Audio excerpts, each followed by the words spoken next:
gospel for this Sunday comes from the Gospel of St. John, the first chapter, verses 1 through 5 and 14 through 16. In the beginning was the Word, and the Word was with God, and the Word was God. He was in the beginning with God. All things came into being through him, and without him, not one thing came into being. What has come into being with him is life, and the life was the light of all people. The light shines in the darkness, and the darkness did not overcome it. And the Word became flesh and lived among us, and we have seen his glory, the glory as of a Father's only Son, full of grace and truth. From his fullness we have all received grace upon grace. The Gospel of the Lord.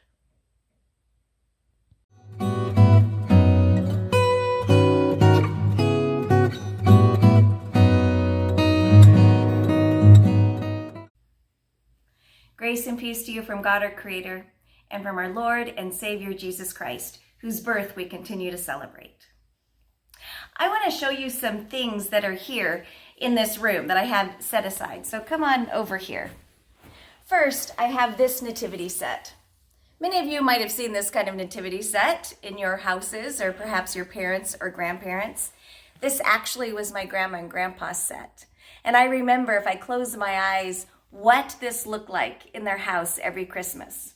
My grandpa built this stable, and when my grandma died, in her will, she said, this was to belong to me. It even says so on the box. She wrote it on the box before she passed away. So this is my grandma and grandpa's set. Over here, I have a nativity set that I bought when I was in the Holy Land a few years ago. I love how this feels and how Mary and Joseph and baby Jesus are all nestled together. It's hand carved from olive wood, and it's so smooth. This nativity set over here, can you see it's really, really small? And it's from Italy. My parents brought it back when they were visiting Italy, and it was so fragile that they hand carried it on the plane because they were afraid that it was going to break if they put it in their suitcases. So they carried this in their hands on the way home. This set here was given to me by dear friends who live in Mexico. They mailed it to me out of the blue one Christmas, and notice how organic each piece looks. See how smooth the pieces are? And they all look like they're from Mexico, all of the pieces.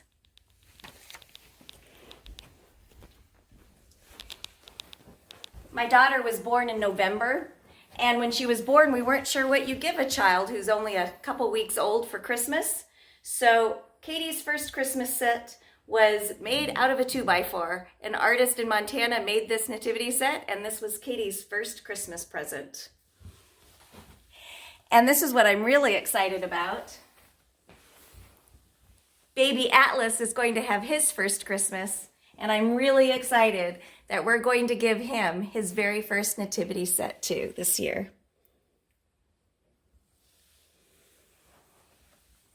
Now I know that when we look at these nativity sets, there are things that are not scripturally correct. The donkey and the camel and the sheep probably didn't lie down together. The wise men did not show up at all on Christmas. They came about a year later when Mary and Joseph and Jesus were living in a house in Nazareth. And perhaps Jesus wasn't even born in a stable. Maybe he was born in a cave or he was in a shelter underneath a house. We don't know. In scriptures, angels aren't described as blonde and blue-eyed, as often we see.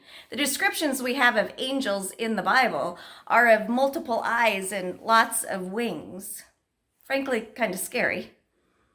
And perhaps many of your nativity sets, like some of mine, people are all white-looking and European, rather than Middle Eastern and brown, as Mary and Joseph and Jesus were.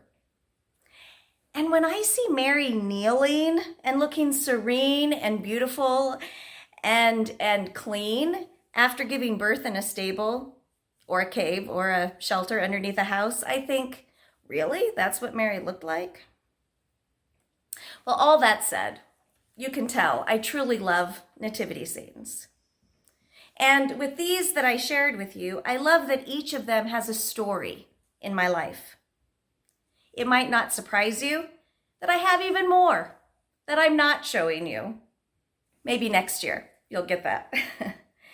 And if you want, you're welcome to send me a picture of your nativity scene. I'd love to see them and hear the stories behind them as well. You can email the pictures to me at bishop@lutheransnw.org. Or if you can't remember my email, just look it up on the website. As much as I love nativity sets, they can be a little too sentimental and way too clean. If we truly had a small model of what Jesus' birth really looked like, there would at least be dirt involved, not to mention messiness and smelliness and exhaustion. While we often have shepherds in nativity scenes kneeling around the manger, there were probably other people there too. Midwives, neighbor women, and maybe even some other travelers who didn't have a place to stay for the night. We know, as Christians, that the sentimentality of the nativity sets is not really what Christmas is about. For in the everyday and natural miracle of the birth of a baby, and that alone is amazing, but in this birth, in this particular birth, with this baby born in a particular time and in a particular place, God promises that something happened that would affect the world forever. In John's Gospel, we read, "And the Word became flesh and lived among us, and we have seen his glory as of a Father's only Son, full of grace and truth. From his fullness we have received grace upon grace."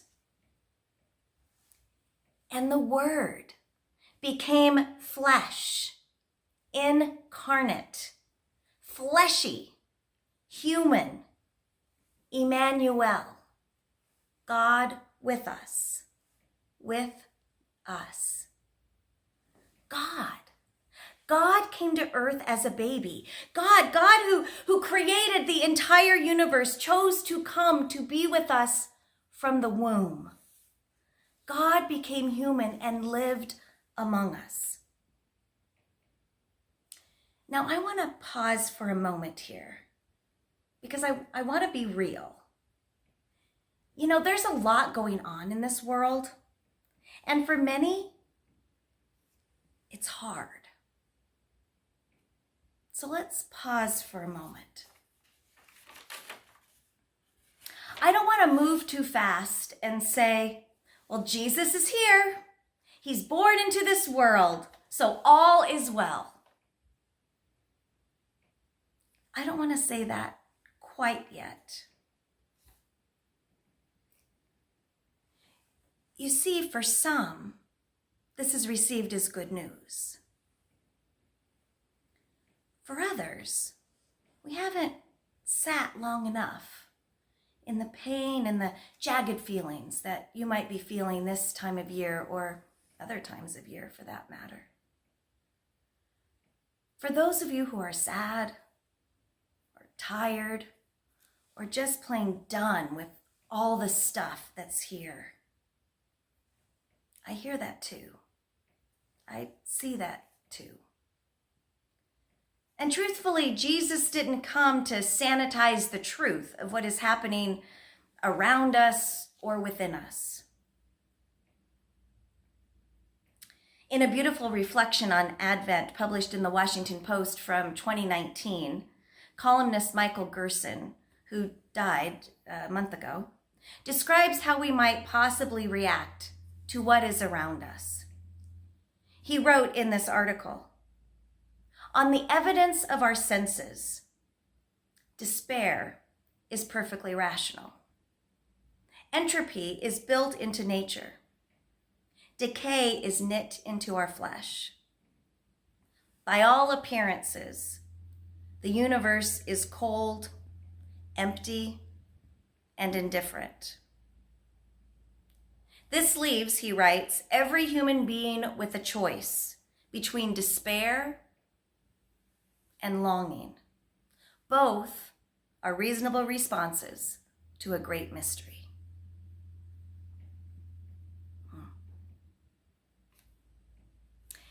In all the complexity and beauty that you are, and that you are, and all the complexity that you are living in, what God did when Jesus was born in a small town in the Middle East to a family without any earthly power at all is to literally shatter the earth's structures. Coming as a fragile baby to enter into the dark abysses of this world's pain, bringing wonder, surprise, awe, fear, hope, peace, joy, love, promising that there is more than what we can see amongst us. And the Word became flesh, incarnate, fleshy, human, Emmanuel, God with us, God left the majesty of the heavens and those majestic, kind of scary angels and was born amongst all of this. God, literally the one who breathed life to bring everything, to bring the world's existence, came to be among us. God, who could have chosen any time or any place in this earth, in time, came to a stable or cave or whatever. And God didn't stop there. It wasn't a one-time affair. God comes to be among us over and over all the time, even now, in the ordinariness and messiness, the delight and the joy, the pain and the brokenness that have come to us and that we have caused in others in all of our lives. From his fullness, we hear in the Gospel of John that we have all received grace upon grace. I want to show you just a couple things from those nativity sets that I showed you earlier. If you go over here to this one, the set that I got from my friends in Mexico, if you look really closely at this wise man, you'll notice that he's broken in several spots. Can you see that? Actually, when I got this set in the mail from my friends, he was already broken. I've never known this wise man not broken. If you look at this set from Italy, it's made of glass and it's really fragile. And you'll notice Joseph has kind of funny looking arms. That's because he used to have a staff right here. And one time I took him out of the box and I just broke his staff in two. And if you look over here at this one, the set that we gave Katie 28 years ago, the paint here used to be bright and vibrant, and it's fading and fading with time. I guess you could say that these nativity sets that I have are actually living into what it means to be human, to live in this world of ours, to know that sometimes what has happened to us is not okay, and sometimes what has happened to our neighbors and sisters and brothers is not okay. Sometimes we have not lived in the promises of God. And pretending to have a shallow happiness is not what God brought Jesus into the world for. Jesus came for so much more. Jesus, God in flesh, Emmanuel, came and comes into this world to laugh and to cry with us, to feast and to be hungry, to heal and to forgive, to stand up to the powers of the day, to state hard truths to those who need to hear hard truths, and to show compassion to those society has sidelined or silenced, to bring about community and restoration, to end hatred and brutality, to always, always, always lead in love. Jesus came and Jesus comes over and over to bring nothing else but new life to all people. And as we hear in the gospel today, to bring us grace upon grace. As we continue to celebrate Christmas, and as we enter into 2023, may you experience God in the flesh. May you experience the love and grace Jesus brings. May Christ live in your hearts and bring assurance and hope. May you realize always grace upon grace. Merry Christmas and Happy New Year. Amen.